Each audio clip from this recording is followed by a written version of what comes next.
Hello. This is my second interview with my father, Alan Pearson, so that he can pontificate some of his thoughts to you, seeing as how he doesn't post very many videos on his YouTube channel. No. But, so how are you doing, Dad? Tell us how your life's been going over the past couple of years. We just enjoyed a fine vacation coming up here to see you in Colorado Springs for Parents' Weekend. And we're going to be making a nice loop from California through Colorado Springs all the way down to Arizona. And we call it Las Vegas.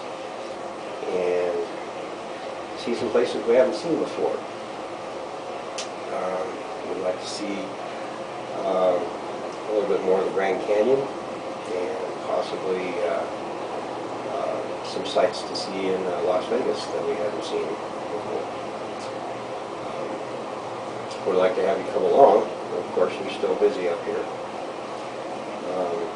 You'll be graduating in, what is it, same time next year? No, we'll be graduating in May of next year. Next year.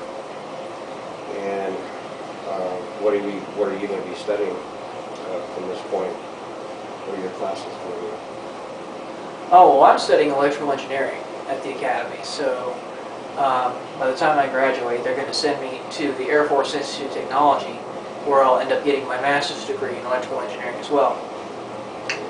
But that's me. What have I been doing the last couple of years? Well, studying and trying to figure out alternative forms of energy.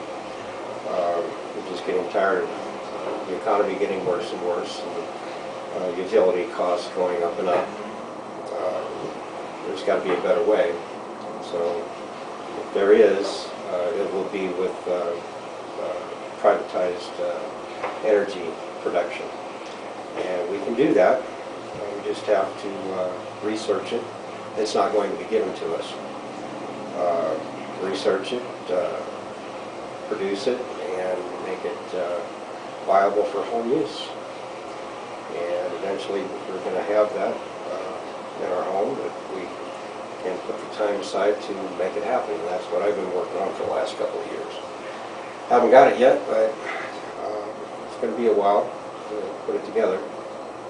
And there's got to be other people out there, I'm sure, that are interested in the same thing. So if we combine our efforts, we'll make it happen. So that's what I'm working on. Interesting. Speaking of which, what do you think of current world events that have been going on? Let's start with the Fukushima nuclear disaster. What do you think of that? Well, there's not enough publicity of it. What is being done to try to alleviate the devastation that it's causing? And what's the extent of the devastation it's going to cause, and how can we protect ourselves against it? Well, pretty much I don't think there is much we can do to protect ourselves. It's just like the same situation in the Gulf of Mexico. That area down there, it's a dead zone. So the area around Fukushima accident is also going to be a dead zone.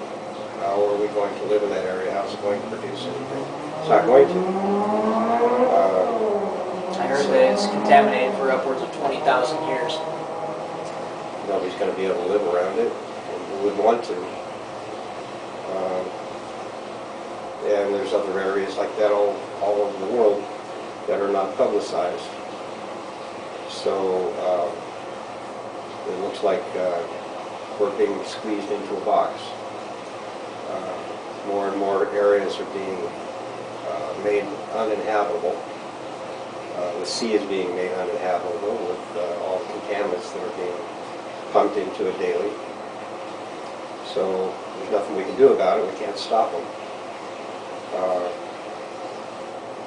Not enough publicity about it. So as long as nobody's aware of it, nobody knows what to do about it. Nobody can put anything together about it.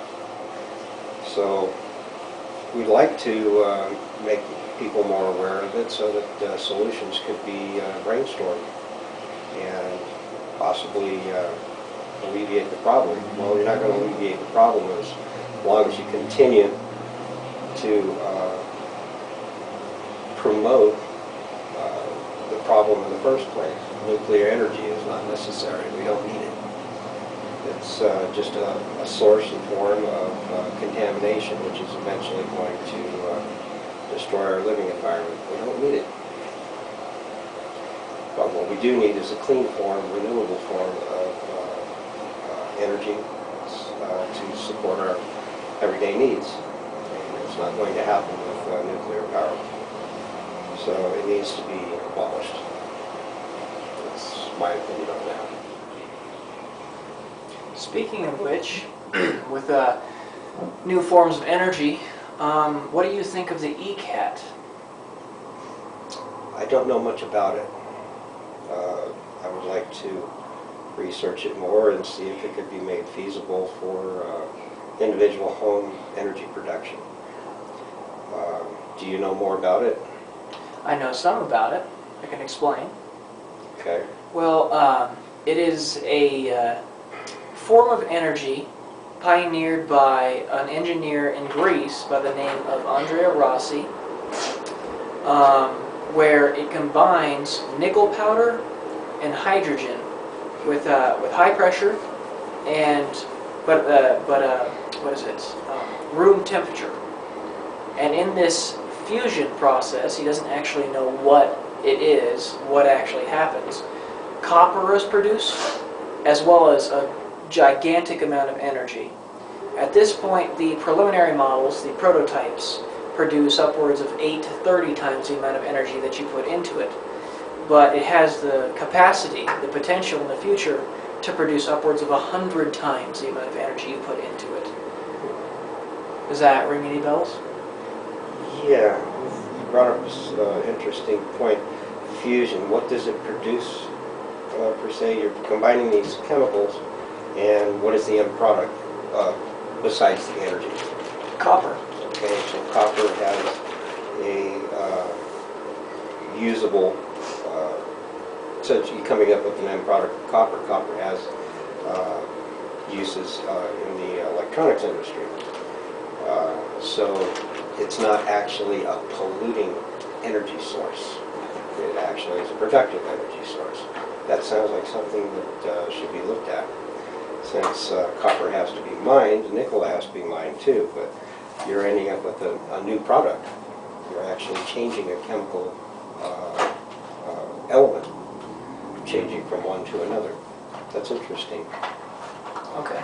With the release of Andrea Rossi's first 1 megawatt plant in Greece in October of this year, what do you think of that? I haven't seen it yet. I'd like to see how it's been publicized and what it looks like. I'd like to see it in operation. It's supposedly a series of 4 kilowatt generators that work together to produce 1 megawatt for its customer. But what do you think the implications of this are going to be for the world? I don't think the current energy companies, the ones that are making money off the public, are going to be appreciative of it, because it's going to dig into their, if it was implemented, would dig into their income. So it's the same thing all over the world. Energy producing companies like PG&E, for instance, or General Electric, or SMUD, or the, what do you call it, the municipal utilities, they won't like the idea because it'll be taking away from them unless they implemented themselves the same general idea, the patent or whatever, the design. If they use that, then it'll be another source of energy for them. But I don't think Andrea Rossi is going to go for that. I think he's going to try to produce his own energy, become an energy producer for the public. That's what I would foresee.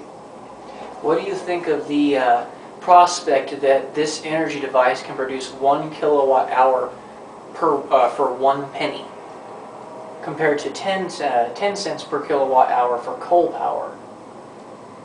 Wow. Well, we would eradicate the use of coal as a source of energy. And it costs less to produce, so that would be ideal, where people wouldn't have to risk their lives going down into coal mines anymore, and all the associated elements that come along with it.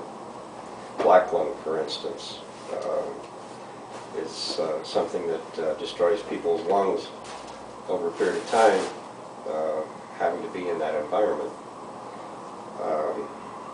Well, it only costs 1 penny to produce a kilowatt or a megawatt, is that right? It's a kilowatt hour. Okay. It's only economically more productive, wouldn't you say? What do you think of the lack of publicity of what is going on in the Gulf of Mexico right now? Well, they don't want anybody to know about it because it's devastating all the life in that area, all the sea life. They don't want anybody along the coastline to see all the animals that are dying and coming up on the shore.